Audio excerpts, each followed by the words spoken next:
Hello YouTube, happy 2025. Federico and ValleyGirl5678 here, and it is time for the first album review of 2025. First, I'd like to start this video by saying R.I.P. David Lynch, absolute legend. He means more to me than anyone will ever know. Greatest artist of the 20th century, hands down. Today we are going to be talking about this new Ethel Cain project, Perverts. This is the second full-length LP from Southern alt-pop mother Ethel Cain, following her breakout debut, Preacher's Daughter, from 2022. That sort of gave her that title. This project, while it does share some similar themes of religious guilt and trauma, sex and sin that was present on Preacher's Daughter, is much more experimental. So much more so that she is practically saying with this project, I am not your alt pop star. Because this project is generally an ambient drone album with flickers of typical, or Ethel Cain typical at least, song structure sprinkled throughout the hour-and-a-half long runtime. So while this is certainly no pop album by any standards, it is a beautifully haunting, poetic, bold, and cohesive project. The opening and title track, Perverts, opens with a very creepy hymn, I think. I'm a non-religious Jew, I'm not sure. That very much sets the sonic and thematic tone for the project. Her vocals on this track, if you can even call them that, are muffled spoken word that is basically saying we're all perverts, through proclaiming things like heaven has forsaken the masturbator,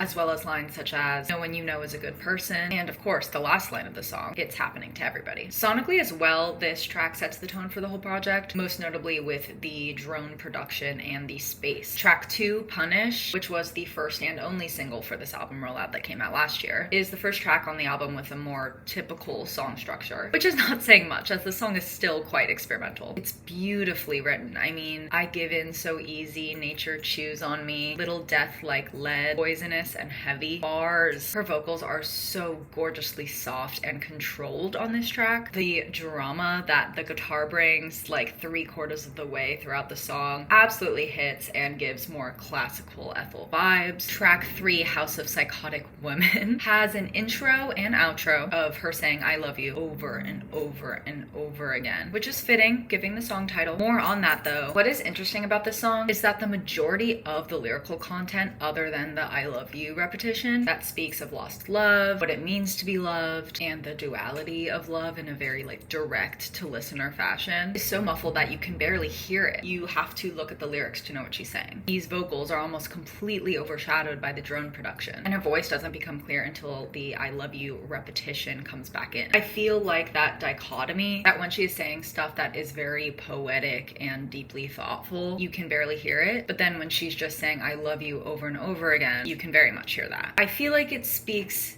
to something about misogyny and love and how, you know, women with feelings are deemed crazy. I don't know, I'd like to think it is that but deeper, if that makes sense, but that is my like initial interpretation. Track 4, Vacillator, is another more typically structured track. The slow build of the song is beautiful and very effective. I love the line, you won't lose me to thunder or lightning, but you could to crowded rooms. I think it's a really interesting statement on the power of fame. Like, you won't lose me to nature, I will fight through that for you, for our love, but you could lose me to my career. I don't know, also just my interpretation. Thought it was interesting. The percussion in this track is basically edging the listener, which obviously fits very well with the theme of the song, which is sex. Everything about the song, from her vocal performance to the production, the instrumentation, to the arrangement, is so delicately sensual. It works so well. Track 5, Onanist, I had to look up what this word means, and it is a person who masturbates. Ethel very poetically paints a picture of this through the lyrics on this track, in which she performs quite witchily. The crashing production effect towards the end of the song kind of sounds like coming to completion in a metaphorical sense, and then the follow-up of that with the it feels good lyrical repetition feels like the aftermath. Very interesting. Track 6, Pole Drone, is the longest song on the project at 15 minutes. Lyrically throughout this track, there are many references to other moments on the album, such as Nature Chews on Me from Punish, and then even just the simple amen 10 at the end of the song naturally calls to prayer, kind of connecting to the first moments on the album on Perverts with that hymn. The entire song thematically through the lyrics seems to be a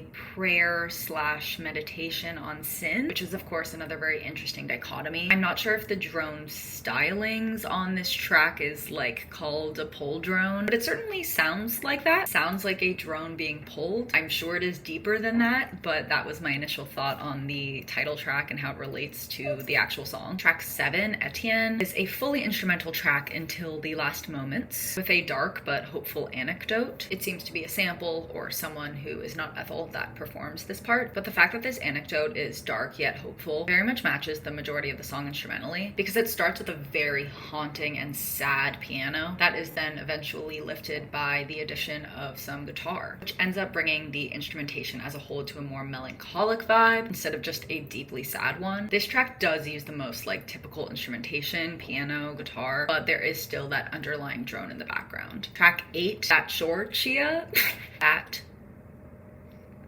That Orchia is the only fully instrumental track on the album, if you can even call it instrumental. It is ambient. This is the most ambient track on the album. It does have some haunting harmonies that come in towards the end that build until the very last second of the track, again giving a sort of edging vibe. And track 9, the closing track, Amber Waves, is honestly probably my favorite track on the album. I love the little, again perhaps a sample or just someone other than Ethel moment at the beginning that sounds like a doctor or pharmacist speaking with a patient about taking pills, and it ends with, I would recommend that you take just as much as you need to feel good. Really points to the general theme of the album, which is heaven versus sin and sex's involvement in that. I love the double meaning of Amber Waves. How at the beginning of the song she says amber waves to me, and then a bit later in the song she references amber waves, which I feel like also relates to the drone usage on the entire album. To me, amber waves sounds like electronic waves that are dark and deep, and that is very much like drone music. That electric guitar comes in and hits like House in Nebraska. It's such a satisfying song overall, and I think it's a great closer for this project. So overall, while this is obviously not a pop album, I love this project. It is dark and scary, but it is incredibly well executed. It is poetic and incredibly cohesive. Listening to it in order is a listening experience. I love the risk she took. I love her vocals all throughout the project, and I just really respect this project. Will it be my most listened to album of the year? Probably not, because it is so